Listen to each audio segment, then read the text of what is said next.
ఓం శ్రీకృష్ణ పరబ్రహ్మణే నమః. పోతన తెలుగు భాగవతము ప్రథమ స్కందము 34 కలి నిగ్రహంబు. శ్లోకం 415. భావము. ఓ వృషభ రూపంలో ఉన్న ధర్మదేవ, మా కురువంశ నరేంద్రుల బాహుదండాలనే కోట గోడల మధ్య సురక్షితంగా ఉండే రాజ్యంలోని ప్రజలు అధర్మంగా ఏ జీవులను బాధించరు, కన్నీరు కార్పించరు. దీనికి విరుద్ధంగా నీ కనుల వెంట అన్యాయంగా బాష్పధారలు కార్పించిన దురాత్ముణ్ణి నా అవక్ర పరాక్రమంతో ఇప్పుడే నరుకుతాను. ఇదిగో చూడు. శ్లోకం 416. ఎవడవరా నువ్వు? నిన్ను కొమ్ములతో చిమ్మలేదే, నీ మీదికి రాలేదే? ఏ పాపము ఎరుగని ఈ గోవులను భయం లేకుండా తన్నావెందుకురా? నా భుజదండం సంరక్షించే ఈ మహీమండలంలో ఏ వేళ నేరాలు చేయకూడదని తెలియదా? దుర్బుద్ధితో రాజవేషాన్ని ధరించి రాజసం ఒలకబోస్తున్న దూర్తుడా, నిన్ను కఠినంగా శిక్షిస్తాను. శ్లోకం 417. గాంధీవధారి అయిన అర్జునుడు, చక్రధారి అయిన శ్రీకృష్ణుడు ఈ భూమండలాన్ని విడిచి వెళ్లారనే ధీమాతో మదోన్మత్తుడవై దండింపతగని సాధువులను దండిస్తున్న నీకు ప్రచండమైన రాజదండన తప్పదు. శ్లోకము 418 అని పలికి పరీక్షిన్ మహారాజు వృషభరాజాన్ని చూసి ఇలా అన్నాడు. శ్లోకము 419. ఓ వృషభ రూపంలో ఉన్న ధర్మదేవ, కురు వంశీయులైన నరేంద్రుల బాహుదండాలనే కోట గోడల నడుమ సురక్షితంగా ఉన్న ఈ ధరాచక్రంలోని జనులు నీ కనుల వెంట స్రవించే బాష్పధారలు తప్ప అధర్మ బాధితులైన ఏ ఇతర జీవుల కన్నీరు ఇంతవరకు చూసి ఎరుగరు. ఇదిగో చూడు, నా అవక్ర పరాక్రమంతో ఈ దురాత్ముని చించి చెండాడుతాను. శ్లోకము 420. ఓ ధర్మస్వరూప, దిగులు పడబోకు. నా వాడి తూపులతో ఈ పాపాత్ముని రూపుమాపుతాను. నిన్ను ఇప్పుడే ఈ భూమి మీద మళ్ళీ 4 పాదాలతో నడిపించుతాను. శ్లోకము 421. నోటికి రుచించిన గడ్డి పరకలు తిని కాలవల్లో నీళ్లు తాగి బతికే సాధు జీవివైన నీ పాదాలను ఇలా ఎవడు నరికేశాడు? వాడు ఆకాశంలో తిరిగేవాడైనా సరే వెంటనే వెళ్ళి వాడి చేతులు మణి కంకణాదులతో సహా నదికి పారేస్తాను. వాడిని వదలను. వాడు నింగికి ఎగిరిపోయినా నేలలో దూరిపోయినా సరే వదలనే వదలను. గమనిక. భూదేవి ధర్మదేవతలు గో వృషభ రూపాలలో ఒకచోట గడ్డి మేస్తున్నాయి. కలికాలం ప్రవేశించటం వల్ల ఇద్దరూ దీనంగా ఉన్నారు. పైగా ధర్మదేవత ఒంటికాలి మీద ఉంది. ఇంతలో కలిపురుషుడు వచ్చి ఇద్దరిని చితక తన్నుతున్నాడు. పరీక్షిత్తు విధివశాత్తు ఇదంతా చూశాడు. కోపంతో కలిని నిగ్రహిస్తూ గో వృషభ రూపాలను ఓదారుస్తూ వృషభ రూపునితో ఇలా అంటున్నాడు. శ్లోకము 422 అని పలికి పరీక్షిత్తు గోరూపధారిణి అయిన భూదేవితో ఇలా అన్నాడు. శ్లోకము 323.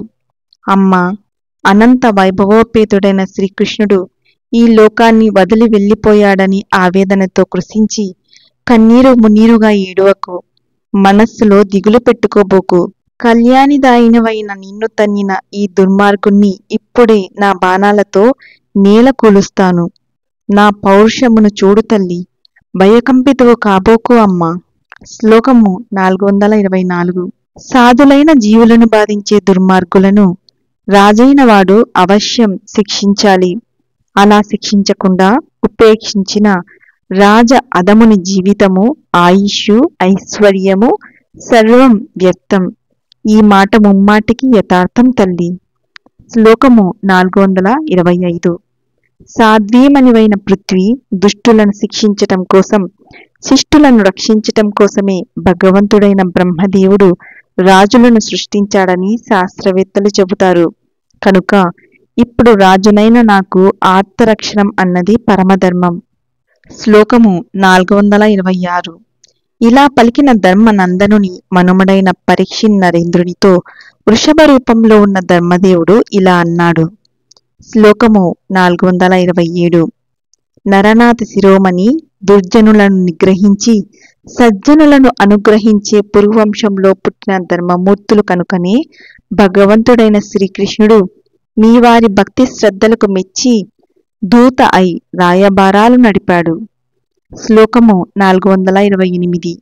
రాజేంద్ర, మేము ఇతర ప్రాణులను బాధ పెట్టే వాళ్ళం కాము. మామూలంగా ఏ ప్రాణికి ఎటువంటి ఆపద కలుగదు.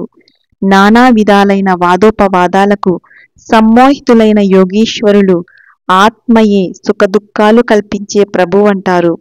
దైవజ్ఞులు గ్రహాలకు దేవతలకు ప్రభుత్వాన్ని ఆపాదిస్తారు. మీమాంసకులు కర్మానికి ప్రభావం అంగీకరిస్తారు. లోకాయతికులు స్వభావానికి ప్రభుత్వం కట్టబెడతారు. కాని వారు చెప్పేవారిలో ఎవ్వరికి సుఖదుఖాలను ఇచ్చే సామర్థ్యం లేదు. ఎవరి వల్లనో తమకు దుఃఖం కలిగిందని, ఎవరో తమకు ఇగ్గు చేశారని అనుకోవటం పొరపాటు. బుద్ధికి మనస్సుకి అతీతుడైన పరమేశ్వరుని వల్లనే సమస్తమూ జరుగుతుంది అని పలికే ధర్మదేవునితో ధర్మరాజు పౌత్రుడైన పరీక్షిత్తు ఇలా అన్నాడు. శ్లోకము 429. వృషభ రూపంలో ఉన్న ధర్మదేవ, నీవు ధర్మమూర్తివి, ధర్మజ్ఞుడవు. నీ పలుకుల తీరు పరమధర్మంగా ఉంది. పాపకర్మలు చేసేవాని పాపాన్ని ప్రకటించేవారు ఆ పాపిపోవు లోకానికే పోతారు. శ్లోకము 430. వాక్కుకు మనస్సుకు అతీతమైన దైవమాయ వల్ల జీవులకు మధ్యఘాతుక స్వరూపం సులభవేద్యం కాదు. నీవు ధర్మదేవతవు. కృతయుగంలో నీకు తపం, శౌచం, దయ, సత్యం అనే 4 పాదాలు ఉండేవని చెబుతారు. త్రేతాయుగంలో ఆ 4 పాదాలలో ఒక పాదం భగ్నమైంది. ద్వాపరయుగం రాగానే 2 పాదాలు లోపించాయి.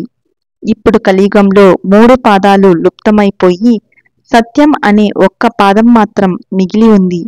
ఆ పాదాన్ని కూడా కలియుగాంతంలో అధర్మం ఆక్రమించి భగ్నం చెయ్యాలని కాచుకొని ఉంది. ఇదిగో ఇటు చూడు. శ్లోకము 431. శ్రీకృష్ణ భగవానుడు అవతరించి భూభారం తీర్చాడు. శ్రీకృష్ణదేవుని శ్రీపాద స్పర్శ వల్ల భూదేవి పులకించి సుస్థిరానందంతో మైమర్చిపోయింది. ఇప్పుడు భగవంతుని పాదస్పర్శకు దూరమై పాపాత్ములైన వారు తన మీద పెత్తనం చలాయిస్తారేమోననే భయంతో కన్నుల వెంట బాష్పాలు కారుస్తున్నది. ధర్మస్వరూప, ఈమెను వీక్షించు. శ్లోకము 432. ఈ విధంగా పరీక్షిత్ మహారాజు ధరణిని ధర్మదేవుణ్ణి ఊరడించాడు.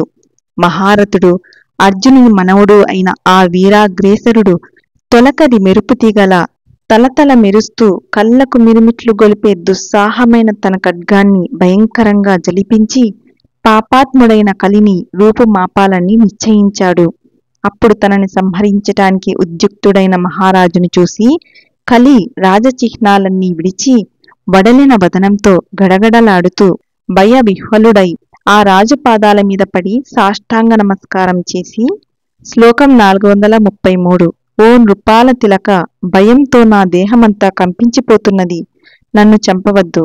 నీ చరణాలను శరణు వేడుతున్నాను. నన్ను కరుణించు అని మ్రొక్కాడు. పరీక్షిత్తు కలి పురుషుణ్ణి చంపకుండా క్షమించి ఇలా మందలించాడు. శ్లోకము 434. ఓ ఈ అత్యంత నిర్మల యశోవిశాలుడైన అర్జునుని అణుగు మనముడు, ఓడి ధైర్యం వీడి దోసిలొగ్గిన వారిని వధింపడు. ఇక నీ దూర్త స్వభావాన్ని విడిచి దూరంగా తొలగిపో దుర్మార్గుడా. శ్లోకం 435. పరమ పాపాత్ముడవైన నీకు నేను పాలించి ఈ భూమండలంలో స్థానం లేదు. రాజవేషధారివైన నీలో అసత్యం, లోభం, దొంగతనం, దౌర్జన్యం, దురాచారం, మోసం, కలహం, కపటం, కలుషం, దౌర్భాగ్యం మొదలైన అధర్మ గుణాలు గూడు కట్టుకుని ఉన్నాయి.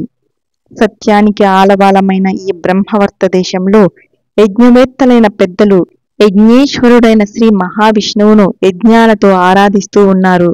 చరాచర ప్రపంచంలో వెలుపల లోపల నిండి సంచరించే వాయువులాగా సర్వాంతర్యామి అయిన ఆ స్వామి వారికి సమస్త శుభాలు చేకూరుస్తూ వారి కోరికలు తీరుస్తూ ఉంటాడు.